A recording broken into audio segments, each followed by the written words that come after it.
Arjun ആയങ്കിയുടെ വെല്ലുവിളിയിൽ P ജയരാജനെ ലക്ഷ്യമിട്ട മുൻ DYFI നേതാവ് Manu Thomas. ഇത്തരം വ്യക്തികളെ ഇങ്ങനെ മാറ്റിയെടുത്തതിന്റെ ഉത്തരവാദി കണ്ണൂരിലെ മുൻ CPM ജില്ലാ സെക്രട്ടറി ആണെന്ന് വിമർശനം. ഇവർ ക്രിമിനലുകൾ ആയതല്ല, ആക്കിയതാണ്. ഈ ജില്ലാ സെക്രട്ടറിയുടെ കാലത്ത് CPM ഓഫീസ് ഇവരുടെ താവളമായിരുന്നു. ഈ നേതാവിനും ശിഷ്യന്മാർക്കും ഇവരെ കൊണ്ട് ഗുണമുണ്ടായി എന്നും മനു തോമസിന്റെ ഫേസ്ബുക്ക് പോസ്റ്റിൽ പറയുന്നുണ്ട്. അഭിജിത്ത് മുടക്കുന്ന വിവരങ്ങൾ നൽകും. അഭിജിത്ത്, മനു തോമസ് പാർട്ടിയോട് കലഹിച്ചു നിൽക്കുന്ന വ്യക്തിയാണ്. ഇതിനു മുൻപും പി ജയരാജനെ ഉന്നമിട്ടുകൊണ്ടും പാർട്ടിയുടെ പ്രധാനപ്പെട്ട നേതാക്കളെയും ജില്ലാ നേതൃത്വത്തെയും ലക്ഷ്യമിട്ടുകൊണ്ട് മനു തോമസ് സോഷ്യൽ മീഡിയയിലും പുറത്തുമൊക്കെ പ്രതികരണങ്ങൾ നടത്തിയിരുന്നു. ഇപ്പോൾ ഈ അർജുൻ ആയങ്കി എന്ന് പറയുന്ന ഒരു ക്രിമിനലിന് വേണ്ടി കേരള പോലീസ് നെട്ടോട്ടം ഓടുന്ന ഈ ഒരു സമയത്ത് അതെങ്ങനെയാണ് രാഷ്ട്രീയ ആയുധമാക്കി മനു തോമസ് മാറ്റുന്നത്?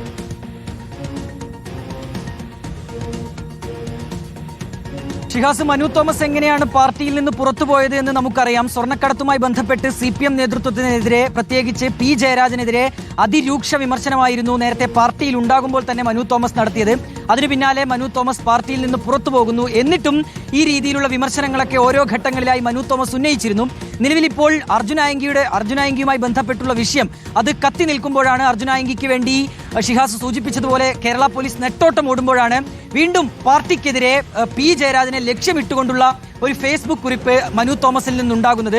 അതിൽ മനു തോമസ് പറയുന്നത് ഇങ്ങനെയാണ്: ഒരു ജില്ലാ സെക്രട്ടറി, കണ്ണൂരിലെ ഒരു മുൻ CPM ജില്ലാ സെക്രട്ടറി, ഇദ്ദേഹം ഉണ്ടാകുന്ന കാലത്ത് ഈ പാർട്ടിയുടെ ഓഫീസ് അത് ഇത്തരം സംഘങ്ങളുടെ ഒരു താവളമായി മാറിയിട്ടുണ്ട്.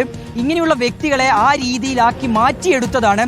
ഇങ്ങനെ ഒരു ആരാധക വൃന്ദത്തെ തന്നെ ഈ CPM ജില്ലാ സെക്രട്ടറി ഉണ്ടാക്കിയെടുത്തിട്ടുണ്ട് കണ്ണൂരിൽ. അത് ഈ നേതാവിനും ശിഷ്യന്മാർക്കും ഇത്തരം സംഘങ്ങളെ കൊണ്ട് വലിയ ഗുണമുണ്ടായി എന്നും കൃത്യമായി തന്നെ ഈ ഫേസ്ബുക്ക് കുറിപ്പിൽ പരോക്ഷമായി പി ജയരാജന്റെ പേര് പറയാതെ അദ്ദേഹത്തിനെ ലക്ഷ്യമിട്ടുകൊണ്ട് മനു തോമസ് നടത്തുന്നുണ്ട്. അദ്ദേഹത്തിന്റെ സ്വാർത്ഥ ലാഭത്തിന് വേണ്ടി സോഷ്യൽ മീഡിയയിൽ ഹിറ്റായവരെ കൂടെ കൂട്ടുകയാണ് ഈ നേതാവ് ചെയ്തത്. എല്ലാത്തിൻ്റെയും ഏക ന്യായീകരണം പ്രതിരോധം എന്നത് മാത്രമായി മാറി. മാത്രമല്ല, ചിലരെ എസ്കോർട്ട് വിട്ട് അദ്ദേഹത്തിന്റെ ആവശ്യം നിറവേറ്റി ഇവരെ ഈ രീതിയിൽ ക്രിമിനലാക്കി മാറ്റുകയും ചെയ്തു ഈ ജില്ലാ സെക്രട്ടറി എന്നുള്ളതാണ് ഫേസ്ബുക്ക് കുറിപ്പിൽ മനു തോമസ് പറയുന്നത്. ഏതായാലും ഞാൻ ആദ്യം സൂചിപ്പിച്ചതുപോലെ തന്നെ ഇങ്ങനെ പി ജയരാജനെ ലക്ഷ്യമിട്ടുകൊണ്ട് തന്നെയാണ് മനു തോമസ് ഈ രീതിയിലുള്ള വിമർശനം നടത്തുന്നത്. നേരത്തെയും ഇങ്ങനെയുള്ള പ്രതികരണങ്ങൾ മനു തോമസിൽ നിന്നുണ്ടായിട്ടുണ്ട്. അതിപ്പോഴും തുടരുന്നുണ്ട് എന്നുള്ളതാണ് ഏറ്റവും പ്രധാനപ്പെട്ട കാര്യം. ശരി, അഭിജിത്ത് മുഴക്കുന്നാണ് വിവരങ്ങൾ നൽകിയത്. അപ്പോൾ ഇത്രയും വേഗം തന്നെ അർജുൻ ആയങ്കിയെ കേരള പോലീസ് പിടികൂടി എന്നുള്ള ഒരു വാർത്ത സംഭവിക്കും. അങ്ങനെ സംഭവിക്കട്ടെ. ആ വാർത്തയ്ക്കായി നമുക്ക് കാത്തിരിക്കാം.